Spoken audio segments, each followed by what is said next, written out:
रुख एक बड़ी खबर की ओर। वडोदरा के वागोडिया रोड पर सरकारी जमीन पर अवैध ढंग से बने एक विशाल बंगले को बुलडोजर चलाकर ढहा दिया गया। इस बंगले को व्हाइट हाउस के नाम से वडोदरा में जाना जाता है। व्हाइट हाउस को गिराने का निर्णय वडोदरा डिस्ट्रिक्ट कलेक्ट्रेट ने लिया। इसके बाद बुधवार को कार्रवाई शुरू की गई। आरोप है कि यहाँ सक्रिय जमीन माफिया ने फर्जी दस्तावेज बनाकर ये इमारत खड़ी कर ली थी। ટીપી 3 દંતેશ્વરના ફાઇનલ પ્લોટ 881, 879 ને 873ની અંદર સરકારી જમીનમાં જે દબાણ થયેલું છે એ દબાણ તોડવાની કામગીરી હાથ ધરવામાં આવેલી છે, જેના માટે વીએમસી તરફથી જેસીબીની દબાણ શાખાની ટીમો ફાળવી આપવામાં આવેલી છે। એમજીડીસીએલ તરફથી એમની ટેકનિશિયન ટીમ પણ આવી ચૂકેલી છે અને તમામના સહકારથી આજની કામગીરી ચાલુ કરી છે। જ્યાં સુધી દબાણ તૂટે ન ત્યાં સુધી આગળની કામગીરી ચાલુ ને ચાલુ રહેશે। અંદાજ કેટલા મકાનો તોડવાના છે અને કઈ 4 બાંધકામ હેઠળના કાચા મકાનો છે તથા એક પાકું વ્હાઇટ હાઉસ નામનું મકાન છે। આ તમામે તમામ મિલકતો તોડવામાં આવશે। તે ઉપરાંત નાના મોટા છાપરા બનાવવામાં આવેલા છે, ઝૂંપડા, એ પણ તોડવામાં આવશે। કેટલા લોકોનો સ્ટાફ આની કામગીરી વીએમસી તરફથી દબાણ શાખાનો સંપૂર્ણ સ્ટાફ આપવામાં આવેલો છે, તો તેમના મદદથી આજની આ કામગીરી હાથ ધરવામાં આવેલી છે। जमीन माफिया पर वडोदरा में कार्रवाई हुई, लेकिन रेत माफिया बेलगाम रहे। गुजरात के फायर ब्रांड बीजेपी विधायक मनसुख वसावा ने एक बार फिर से अपनी ही सरकार पर निशाना साधा। वसावा ने कहा, गुजरात में रेत माफिया अवैध खनन में लगे हैं, करोड़ों की हेराफेरी हो रही है, लेकिन उन पर कोई कार्रवाई नहीं करता। मनसुख वसावा ने सीधे चिट्ठी लिखकर प्रधानमंत्री नरेंद्र मोदी से दखल देने की मांग कर दी है। माननीय मुख्यमंत्रीए पण सूचना आपी दीधी है कि नियमथी उपरोट जो कोई पण काम करता हो तेमनी सामे कायदेसरनी कार्यवाही करवी जोईए। गुजरात के बीजेपी सांसद मनसुख वसावा के बयान से एक बार फिर गुजरात सरकार कटघरे में है। मनसुख वसावा ने गुजरात की नदियों में अवैध रेत खनन का मुद्दा उठाया है। वसावा ने कहा है कि रेत माफिया सरकार को हर साल करोड़ों के राजस्व का चूना लगा रहे हैं, लेकिन सरकार इस मामले में ढुलमुल रवैया दिखा रही है। उन्होंने इस मामले में पहले सीएम भूपेंद्र पटेल को चिट्ठी लिखी थी, लेकिन जब कोई जवाब नहीं आया तो अब वसावा ने सीधे प्रधानमंत्री नरेंद्र मोदी को चिट्ठी लिखकर मामले में दखल देने की मांग की है। जे प्रकार नदी ने नुकसान थई रह्युं छे अटकवुं जोईए। कोई रोजगार धंधो करवो छे सरकारना नियम प्रमाणे करे, परंतु आ अनलीगली 25-30 फूट ऊंडा खाड़ा करीने रेती काढवी, गैरकानूनी मोटा पाड़ा बनावी देवा, गमे त्यां रोड बनावी देवा नदी पटमां, ये योग्य नहीं। तो एनी सामे मैं राज्य सरकार ने अने भारत सरकार ने पण पत्र लिख्यो छे। अभी हाल ही में पंचमहल जिले के खड़िया गांव में भी अवैध खनन का मामला गरमाया था। बीजेपी विधायक जेठा भरवाड़ ने आरोप लगाया था कि अवैध रेत खनन के कारण सरकार को 24 करोड़ के राजस्व का नुकसान हुआ। आरोप है कि भारतमाला सड़क परियोजना के लिए ठेकेदार को झील से 99,000 मीट्रिक टन रेत खनन की इजाजत दी गई थी, लेकिन इसके बजाय 9,83,081 मीट्रिक टन खनन किया गया, लेकिन शिकायत के बावजूद कोई कार्रवाई नहीं हुई। गुजरात में नर्मदा, विश्वामित्री, औरंगा, अंबिका, तापी और साबरमती जैसी नदियों से हर साल करोड़ों अरबों के रेत खनन की शिकायतें आती हैं। सरकार और प्रशासन समय समय पर छापेमारी कर रेत माफिया पर कार्रवाई भी करते हैं, लेकिन फिर कुछ दिनों के बाद हालात जस के तस रह जाते हैं। अब वसावा की पीएम को लिखी चिट्ठी का क्या असर होता है, इसका इंतजार गुजरात के हर ईमानदार बासिंदे को है। आज तक ब्यूरो। गुजरात सरकार ने मोरबी नगरपालिका को कारण बताओ नोटिस का जवाब देने को कहा। आपको बता दें कि सरकार ने पहले भी मोरबी नगरपालिका से झूलतो पुल हादसे को लेकर पूछा था कि लापरवाही के कारण आप क्यों नहीं नगरपालिका को हम भंग कर दें। पिछले साल पुल के टूटने से 135 लोगों की मौत हुई थी। सरकार ने 18 जनवरी को नगरपालिका को कारण बताओ नोटिस दिया था। अब सरकार ने 16 फरवरी तक जवाब मांगा है। गुजरात विधानसभा में संसदीय कार्यशाला का उद्घाटन करने आए लोकसभा अध्यक्ष ओम बिरला ने विपक्ष को नसीहत दी। इसके साथ ही उन्होंने विधानसभाओं में चर्चाओं के गिरते स्तर पर भी चिंता व्यक्त की। संसद और विधानसभा में आरोप प्रत्यारोप की नई परंपरा लोकतंत्र के लिए उचित नहीं। विधानसभाओं में चर्चाओं का गिरता स्तर भी चिंता का विषय है। ये बातें खुद लोकसभा अध्यक्ष ओम बिरला ने गुजरात विधानसभा में कही। आरोप प्रत्यारोप का जो नई परंपरा चली है, ये देश के संवैधानिक लोकतंत्र के लिए उचित नहीं है। जिस तरीके से लगातार आरोप लगाने के लिए सदनों का उपयोग होने लगा है, यह हमारी संसदीय लोकतंत्र की परंपराओं के लिए उचित नहीं है। सदन की गरिमा, मर्यादाओं के गिरती मर्यादाएं, यह हमारे लिए चिंता का विषय रहता है। दरअसल जनता के निर्वाचित प्रतिनिधियों को संसदीय कार्य प्रणाली के नियमों से रूबरू करवाने के लिए गुजरात विधानसभा में 2 दिवसीय संसदीय कार्यशाला का आयोजन किया गया है, जिसका उद्घाटन लोकसभा अध्यक्ष ओम बिरला ने किया। इस दौरान उन्होंने विपक्ष को नसीहत भी दी। हर व्यक्ति जहां आवश्यकता हो सरकार की नीतियों की आलोचना करने की आलोचना करे, जहां सरकार की नीतियां, पॉलिसी उसका सकारात्मक सुझाव दे।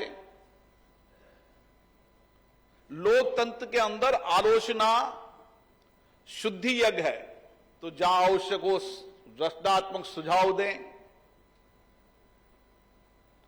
क्योंकि हर सरकार कानून बनाते समय उसका विचार रहता है कि कानून बेहतर बने, और कानून से ही हम आर्थिक सामाजिक कल्याण किया हमने। गुजरात विधानसभा का बजट सत्र 23 फरवरी से शुरू हो रहा है, इसलिए नए विधायकों को ट्रेनिंग देने का काम भी तेजी से जारी है। नए विधायकों के लिए रखे गए ओरिएंटेशन प्रोग्राम में लोकसभा अध्यक्ष ओम बिरला, विधानसभा अध्यक्ष शंकर चौधरी और सीएम भूपेंद्र पटेल समेत तमाम विधायक मौजूद रहे। इस मौके पर सीएम ने कहा, गुजरात एक आदर्श राज्य है जो देश के विकास इंजन के रूप में विकसित हुआ है। आदरणीय श्री नरेंद्रभाई मोदीना मार्गदर्शનમાં गुजरात एक मॉडर्न स्टेट અને દેશના ગ્રોથ એન્જિનના રૂપમાં વિકસ્યું છે।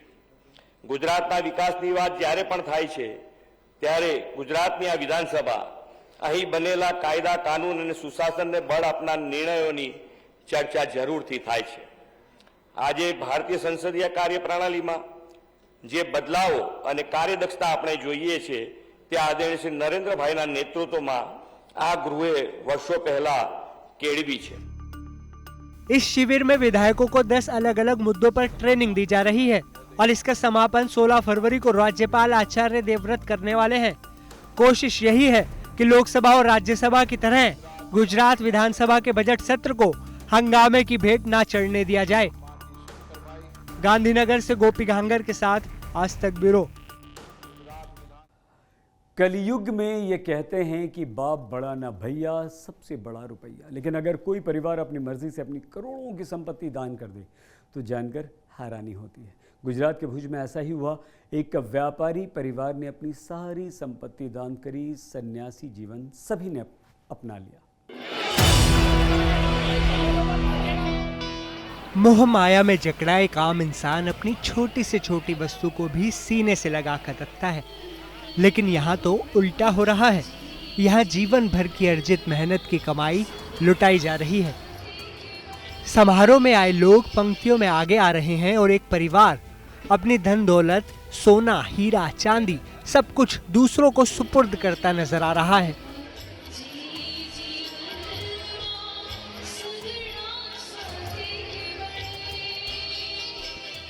दरअसल ये तस्वीर गुजरात के भुज की है, जहां कपड़ों का होलसेल व्यापारी परिवार अपनी करोड़ों की संपत्ति दान कर तपस्या की राह पर चल पड़ा है। भुज के इस जैन परिवार ने दीक्षा लेकर सन्यासी जीवन की राह पकड़ी है। परिवार ने अपनी करोड़ों की संपत्ति दान कर दी और संयम का मार्ग अपना लिया है। जैन परिवार के सन्यास ग्रहण समारोह में सैकड़ों लोग दूर दूर से पधारे। પણ અમારા એક માસતીજીનો સત્સંગ થયો, રોશનીજી માસતીજીનો, અને એમનું જીવન પરિવર્તન થયું। અને भुज की पूर्वी बेन मेहता ने अपनी संप्रदाय की गुरु मैया के आशीर्वाद से दीक्षा लेने का फैसला किया। उनसे प्रभावित होकर उनके पति पीयूष मेहता, बेटे मेघ कुमार और भांजे कृष्ण कुमार ने भी सन्यास के रास्ते पर चलने का फैसला कर लिया और जीवन भर के लिए सभी सुख सुविधाओं का त्याग कर दिया। जैन समाज की भागवती दीक्षा बहुत कठिन मानी जाती है। इसमें 5 महाव्रतों का पालन, ब्रह्मचर्य, आचौर्य और पैदल यात्रा करनी पड़ती है। इसके लिए तपस्वी जैसा जीवन जीना पड़ता है। बिजली के उपकरण का उपयोग तक वर्जित है। अपनी सारी संपत्ति भी दान करनी पड़ती है। पीयूष मेहता का भुज में ही सालाना करीब 1 करोड़ का कारोबार था, लेकिन ईश्वर भक्ति में मन रम गया तो फिर पैसे और व्यापार से क्या लेना देना। आज इस परिवार की चर्चा हर जुबां पर है। भुज से कौशिक कंथेचा के साथ आज तक ब्यूरो। राजकोट के एक स्कूल में वैलेंटाइंस डे का इंडियन अवतार दिखा। मासूम बच्चों ने अपने माता पिता दादा दादी के साथ वैलेंटाइंस डे मनाकर सबका दिल जीत लिया।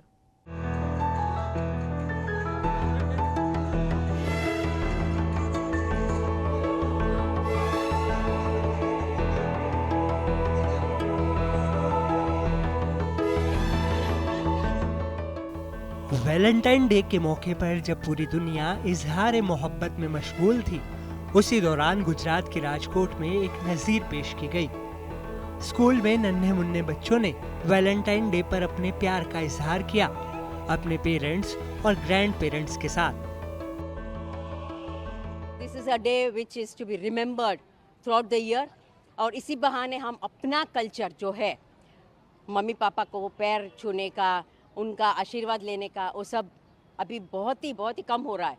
तो उसी को उजागर करने के लिए हमने ये दिन रखा है। आज वैलेंटाइन डे है, पर एक माँ बाप को वैलेंटाइन डे करने का एक अच्छा मौका दिया है। बढ़िया से बच्चों को कैसे माँ बाप को गले लगाने का, प्यार करने का, उनका सम्मान करने का, आदर सत्कार करने का, सब अच्छी तरह से दिखाया गया है। और बच्चों को छोटी उम्र से ही सिखाया जाए तो वो अच्छे से सीख पाते हैं। राजकोट के स्कूल में बच्चों ने सबसे पहले अपने माता पिता और दादा दादी की आरती उतारी, उन्हें माला पहनाई, इसके बाद उनका मुंह मीठा करवाया। फिर इन बच्चों ने माँ बाप की परिक्रमा लगाई, जिसने सबका दिल जीत लिया। हमने स्कूल में पूजा की और फिर बाद में मम्मी को हार वार पहनाया, टीका का लगाया, फिर बहुत अच्छा लगा। फिर बाद में डांस किया। हमारा स्कूल अच्छा है और हमें मम्मी पापा की रिस्पेक्ट करनी चाहिए, मम्मी पापा की बात माननी चाहिए, मस्ती नहीं करनी चाहिए। आज मुझे मम्मी पापा की पूजा करने में बहुत ही मज़ा आया, और जो मैंने मम्मी पापा के साथ डांस किया उसमें भी मज़ा आया, और मुझे मम्मी पापा की पूजा करने में भी मज़ा आया। उधर हिंदुस्तान की सदियों पुरानी संस्कृति की नई झलक वडोदरा में भी दिखाई दी, जहां कुछ लोग वैलेंटाइन डे पर सब कुछ छोड़कर गौ सेवा में जुटे रहे। इन लोगों ने न सिर्फ गायों को हक किया, बल्कि उनकी विधिवत पूजा अर्चना भी की, और फिर पूरी संवेदना के साथ गले लगाकर पशुओं के प्रति अपने पवित्र प्रेम का इजहार किया। इन लोगों का मानना है कि गाय की पूजा करने से ही हमारा देश आगे बढ़ेगा। तो अच्छा लगा, गौ की पूजा किया, गौ गले लगा के रखा है। गौ प्रेमी हम है, और हम ये देश में गौ प्रेमी होना ही चाहिए, कि आगे अपना देश बढ़ेगा। सरकार जो करे अच्छा करेगा।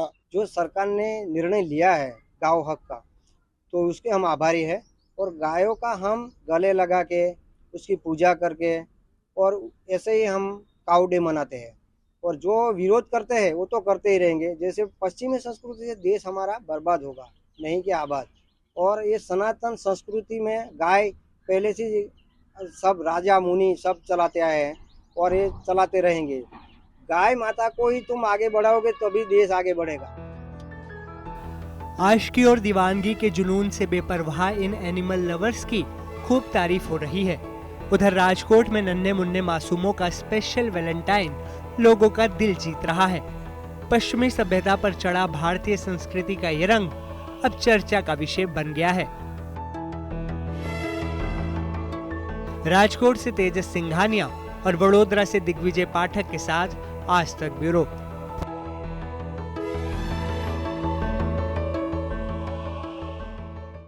नागपुर में चल रही एक आर्ट एग्जीबिशन पीएम मोदी के चाहने वालों के लिए बेहद विशेष बन गई। मोदी एट 20 नाम की ये प्रदर्शनी क्यों है चर्चा का विषय, देखिए। इन दिनों नागपुर की एक आर्ट गैलरी में खास तरह की पेंटिंग एग्जीबिशन चल रही है।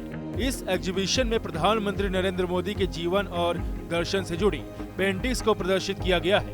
मोदी एट द रेट 20 नाम की इस प्रदर्शनी का आयोजन सर्वदा आर्ट गैलरी की ओर से किया गया है, जहां देश के अलग अलग हिस्सों से कलाकारों ने मोदी पर बनाई गई अपनी अपनी पेंटिंग्स पेश की है। आर्ट गैलरी में मोदी के अलग अलग रूप में पेंटिंग बनाई और दिखाई गई है और उन्हें विश्व गुरु से लेकर हर रूप में दर्शाने की कोशिश की गई है। नरेंद्र मोदी का जीवन और दर्शन के ऊपर सारे भारत का आर्टिस्ट लोग अपना कैनवास में अपना जो सोच है उसको दिखा रहा है। इस अनोखी पेंटिंग एग्जीबिशन को लेकर लोगों में भी उत्साह है और कलाकारों को प्रोत्साहन देने के लिए बड़ी संख्या में लोग वहां प्रदर्शनी देखने पहुंच रहे हैं। बेंगलुरु में चल रहे एरो शो का दूसरा दिन अमेरिकी लड़ाकू विमानों के नाम रहा। आज भी लड़ाकू विमानों का यहां जलवा देखने को मिला।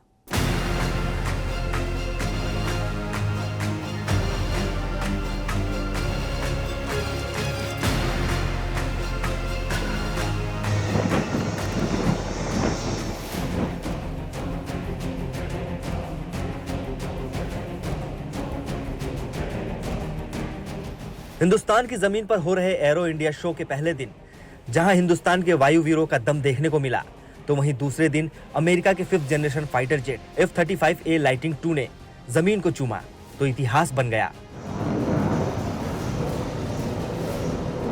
किसी भी 5th जनरेशन फाइटर जेट का भारत की जमीन पर उतरने का यह पहला मौका था।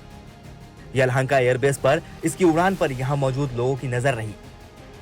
इसके हैरत अंगेज करतबों को लोग एकटक देखते रहे। तूफानी रफ्तार और रडार को चकमा देने में माहिर ये लड़ाकू विमान यूएस एयरफोर्स के बेड़े का सबसे अहम फाइटर जेट है, जिसे पार पाना दुश्मनों के लिए नामुमकिन है। इसलिए इसे दुनिया का सबसे खतरनाक फाइटर जेट कहा जाता है। अपनी इन्हीं खूबियों का इस फाइटर जेट ने एयर शो में शानदार प्रदर्शन किया। अगर हम फ्लाई पास्ट के हाइलाइट्स की बात करें तो आज जो अमेरिका का लेटेस्ट F-35 जो 5th जनरेशन एयरक्राफ्ट है वो पहली बार एरो इंडिया का हिस्सा बना है और यहाँ पर फ्लाई पास्ट के दौरान वो अपने करतब दिखा रहा है। इसके साथ ही अमेरिकी फाइटर जो बॉम्बर है वो भी इस फ्लाई पास्ट का पहली बार हिस्सा बना कर, तो ये दो हाईलाइट हैं F-35 और अमेरिकी बॉम्बर। इतना ही नहीं, अमेरिका एयरफोर्स के और फाइटर जेट F-16 ने भी एरो इंडिया 2023 में अपने दमखम के प्रदर्शन से इस शो में 4 चांद लगा दिए।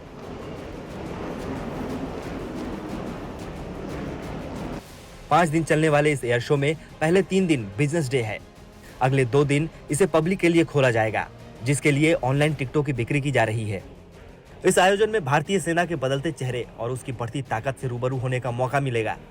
मकसद बीते सालों में सरकार की कोशिश यही है कि सेना को स्वदेशी हथियारों से लैस किया जाए, ताकि दूसरे देशों पर निर्भरता थोड़ी कम हो जाए।